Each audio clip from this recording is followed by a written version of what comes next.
Hello and welcome to the Finance Quarter. I'm Andrew Robertson. We hear a lot these days about the advantages of insurance inside our superannuation fund.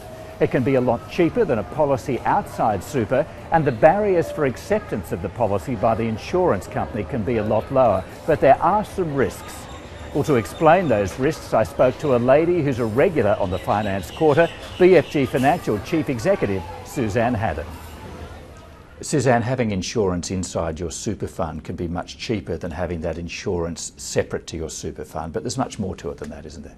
Well, there is. There's a couple of things. The first is, does it cover what you need it to cover? For example, own occupation versus any occupation if you're disabled. Also, there's tax consequences with having money in or insurance in superannuation, depending on who's going to receive the benefit. So other issues have to be looked at besides cost. So how do you make sure that the insurance you have inside your super fund actually is the right insurance for you? Okay, so the first thing you need to do is do the what-if test to determine what level of insurance you need. And in that test you ask, if I'm disabled, how will I pay my bills? If I die, are my loved ones protected and can meet their obligations for mortgage and lifestyle and others? So what-if test, which is very confronting because it's confronting a negative in your life, being your death or your disablement, but it's very important.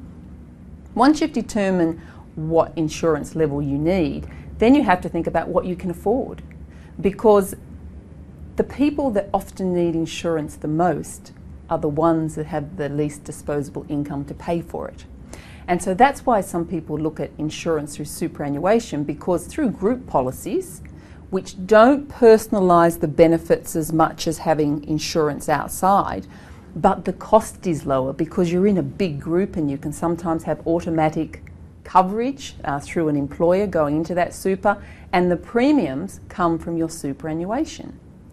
But leading into that, if it's coming from superannuation, you're still paying for it, and so it's going to reduce your ultimate payout in retirement for your superannuation, and that has to be looked at too. Well, there's 2 points that come out of that answer for me, and firstly, if you look at, say, something like income protection insurance, there are some super funds that only offer it for 2 years. So you need to look out for things like that, don't you? That is a big issue, because if you're disabled long term, I would suggest you probably would need, most of us would need income protection till age 65. And the other point you touched on, and it is a really big issue, is that every dollar you spend on insurance inside your super is reducing your retirement income by many dollars. So you really need a strategy to manage that, don't you? Now, so if you know you're going to be paying a regular premium from your superannuation, in my view, you need to be contributing extra dollars into your superannuation to cover that. If you can't afford it, then you really have to be modelling with your advisor or your super fund what effect that is going to be on your benefits, and are you going to have enough money in retirement? And finally, and very briefly, another risk, of course, is that if you have insurance inside super and you die, the trustee of your super fund can have a big say in where that money goes.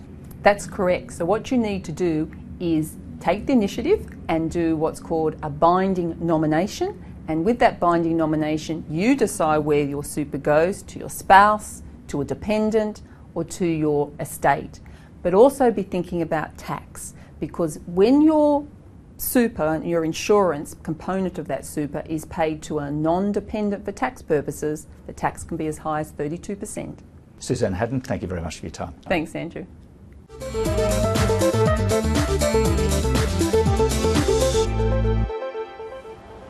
2015 is really whizzing by, and it's hard to believe that it's March already.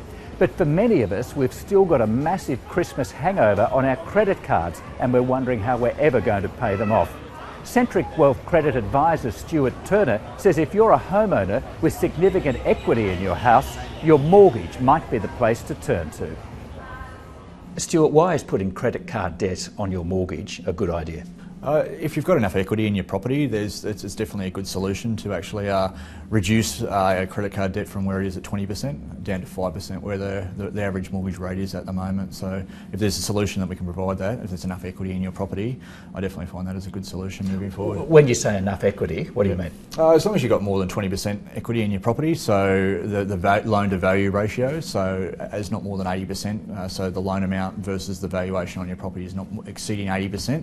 If there's a buffer there to be able to put credit card debt on there at 20% down to the 5% rates, there's definitely a good opportunity to move that debt across. Notwithstanding the difference between mortgage interest rates and credit card interest rates, you could though end up paying off your credit card over 20 years. Absolutely. So yeah. is there a chance you could end up actually paying more? Yeah, so it's being diligent too at the same time, so ensuring that you are making those repayments at a accelerated rate over 20 years. Obviously there's a longer term of interest that you'll pay, but you see a lot of clients that will actually just pay off the minimum repayments on your credit card, so they may not be actually paying down that credit card, they're just making the minimum repayments, and sometimes it's sitting down and working out the cost of living and how much if you're going beyond your means to actually use credit cards to actually fund some kind of repayments going forward. And if you can actually have that centred into one repayment on a mortgage loan, yes, it's over an extended period of time, but if you can have that paid down on a one basis, that would definitely work better for clients moving forward. So,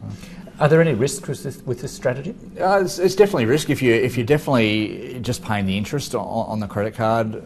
That's a risk. But if you're paying it on a principal and interest repayment type facility back on your home loan, then that's the way. But you've also got to sit down and budget for yourself too, so you're not going down and getting that extra credit card going forward, and making sure that credit card that you actually pay off, you're not going back in another 12 months time and getting another credit card to actually see that being a recycle effect. We want to see that actually for a solution for today, and actually making sure that you've got that one repayment instead of 20% but down to 5% moving forward. So cut up the credit card, live within your means. Absolutely. I think it's a good thing is to sit down and work out your liabilities and where all those repayments are going. So if you've got credit card debt, it also works for personal loans. Personal loans are at 14%, 15%. So if you can bring that down to 5%, but yeah, living within your means and making sure that you're not paying more than what you should on interest and actually paying that debt off.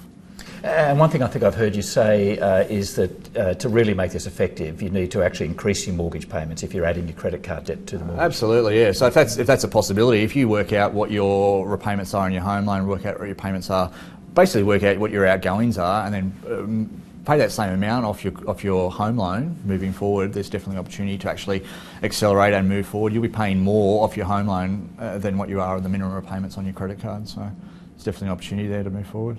Stuart Turner, thank you very much for your time. Good on you, Andrew. Thank you.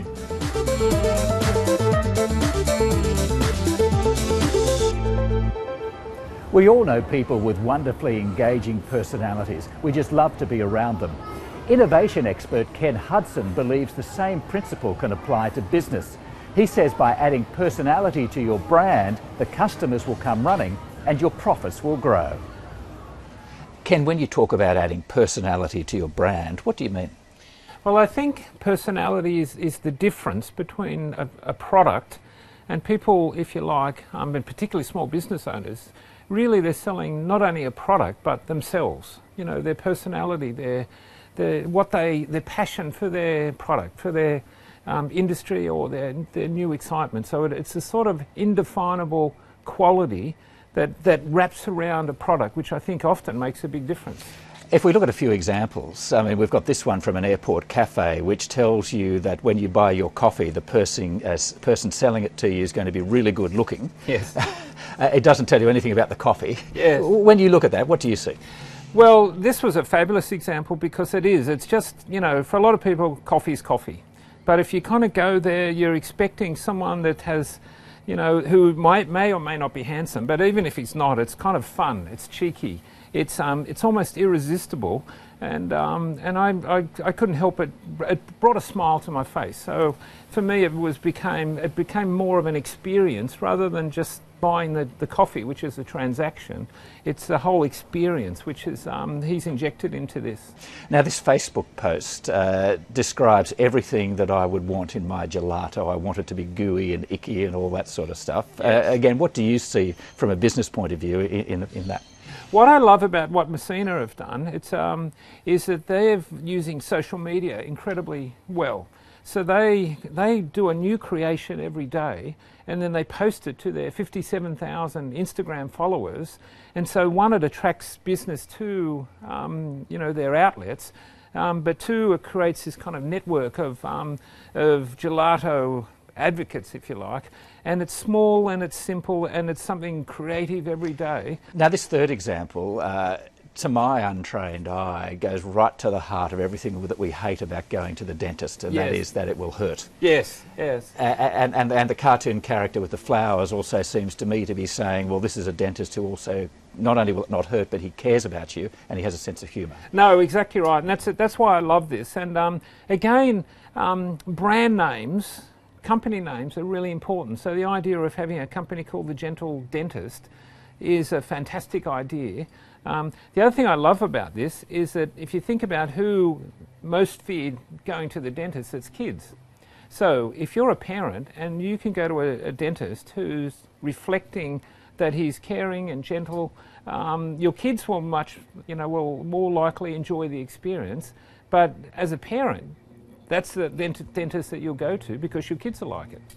So the message I hear from all this is that it's not just about getting your product right, but about getting perceptions about your product and your business right, and putting a bit more care and effort into those perceptions can actually benefit the business in a big way. Yes, exactly right. And I think, and all the examples we've talked about are not really big, expensive things to do. You know, a brand name, an Instagram following, a cheeky name, are all small, simple things that any small business could do, but they're injecting, they're taking it beyond the product and injecting this amazing personality. But as I said, I think it's got to come from the owner. It's got to be authentic and reflect the kind of values that you want to bring to the marketplace. Ken Hudson, as always, some great information there. Thank you very much for your time. That's my pleasure, Andrew.